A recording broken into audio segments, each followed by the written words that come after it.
السلام علیکم ورحمۃ اللہ وبرکاتہ۔ معزز ناظرین کرام، آج میں آپ کو صلاۃ التسبیح پڑھنے کا طریقہ بتانے جا رہا ہوں۔ صلاۃ التسبیح کی فضیلت احادیث میں بہت منقول ہے۔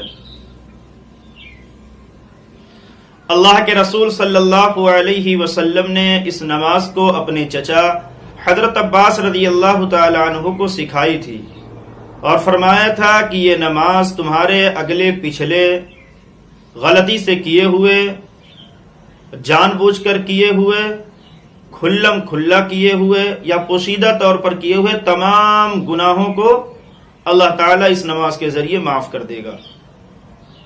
اور فرمایا کہ اگر ہو سکے تو اس نماز کو روزانہ پڑھا کریں، اور اگر یہ نہ ہو سکے تو کم سے کم ہفتے میں ایک بار پڑھ لیا کریں، اور اگر یہ بھی نہ ہو سکے تو مہینے میں ایک بار، اور اگر مہینے میں نہ ہو سکے تو سال میں ایک بار، اور اگر سال میں نہ ہو سکے تو کم سے کم زندگی میں ایک بار ضرور اس نماز کو پڑھ لیا کریں۔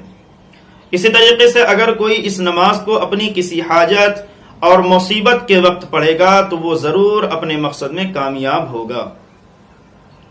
تو اس نماز کی یعنی صلاۃ التسبیح کی فضیلت احادیث میں منقول ہے، اور اس کے پڑھنے سے بے انتہا اجر و ثواب ملتا ہے۔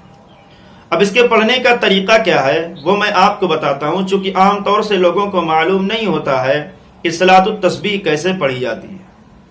اس کا طریقہ یہ ہے کہ انسان پہلے نیت کر لے، اس کے بعد تکبیر کہہ کر ہاتھ کو باندھ لے، پھر ثنا پڑھے، پھر اعوذ باللہ من الشیطان الرجیم بسم اللہ الرحمن الرحیم یہ پڑھے، پھر سورہ فاتحہ پڑھے، پھر اس کے ساتھ کوئی سورہ ملائے۔ اب سورہ ملانے کے بعد اس کو کیا پڑھنا ہے؟ سبحان اللہ والحمد للہ ولا الہ الا اللہ اللہ اکبر، اتنا پڑھنا ہے 15 مرتبہ۔ کتنی مرتبہ؟ 15 مرتبہ سورت ملانے کے بعد اس کو پڑھنا ہے سبحان اللہ والحمد للہ ولا الہ الا اللہ اللہ اکبر۔ پھر اللہ اکبر کہہ کر رکوع میں چلا جانا ہے۔ رکوع کی تسبیح 3 مرتبہ پڑھے سبحان ربی العظیم سبحان ربی العظیم سبحان ربی العظیم، پھر اس کے بعد 10 مرتبہ یہی دعا پڑھے جو میں نے ابھی اوپر پڑھی ہے کہ سبحان اللہ والحمد للہ ولا الہ الا اللہ واللہ اکبر۔ پھر سمیع اللہ لمن حمدہ کہہ کر کھڑا ہو جائے اور ربنا لک الحمد کہہ کر پھر 10 مرتبہ یہی دعا پڑھے۔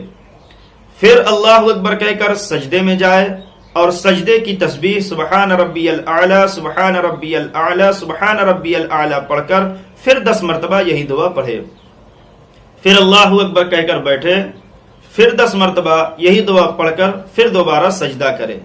دوسرے سجدے میں بھی سجدے کی جو تسبیح اس کو پڑھ کر پھر یہی 10 مرتبہ دعا پڑھے سبحان اللہ والحمد للہ ولا الہ الا اللہ اللہ اکبر۔ پھر اس کے بعد پھر اللہ اکبر کہہ کر کھڑا نہ ہو بلکہ بیٹھ جائے اور بیٹھ کر پھر یہی دعا 10 مرتبہ پڑھے۔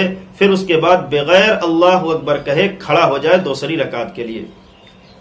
پھر یہی طریقہ جو میں نے پہلی رکعت کے لیے بتایا ہے پھر یہی دوسرے میں بھی اسی طریقے سے پڑھا جائے گا، مطلب ایک رکعت میں 75 مرتبہ آپ کو یہ دعا پڑھنا ہے۔ پھر جب اسی طریقے سے آپ دوسری رکعت میں پڑھیں گے تو 75 دونوں 150 ہو جائے گا، یعنی 4 رکعت میں 300 مرتبہ یہ دعا پڑھی جاتی ہے۔ تو یہ صلاۃ التسبیح پڑھنے کا طریقہ ہے۔ ہمیں بھی چاہیے کہ اگر ہمیں موقع ملے تو ہم روزانہ اس نماز کو پڑھا کریں، اور اگر موقع نہ مل پائے یا ہم نہ پڑھ پائیں تو کم سے کم ہفتے میں ایک بار، اور اگر یہ بھی نہ ہو سکے تو مہینے میں ایک بار، اور اگر مہینے میں بھی نہ ہو سکے تو کم سے کم زندگی میں ایک بار ضرور اس نماز کو پڑھ لیا کریں، تاکہ ہم بھی اجر و ثواب کے مستحق ہو جائیں، تاکہ ہمارے بھی اگلے گناہ پچھلے گناہ جو غلطی سے کیے ہوئے ہوں یا جان بوجھ کر کیے ہوئے ہوں یا چھپے طور پر ہم نے گناہ کیے ہوں یا کھلم کھلا گناہ کیے ہوئے، اللہ تعالیٰ تمام گناہوں کو کیا کر دے؟ معاف کر دے۔ تو یہ صلاۃ التسبیح پڑھنے کا طریقہ تھا جو میں نے آپ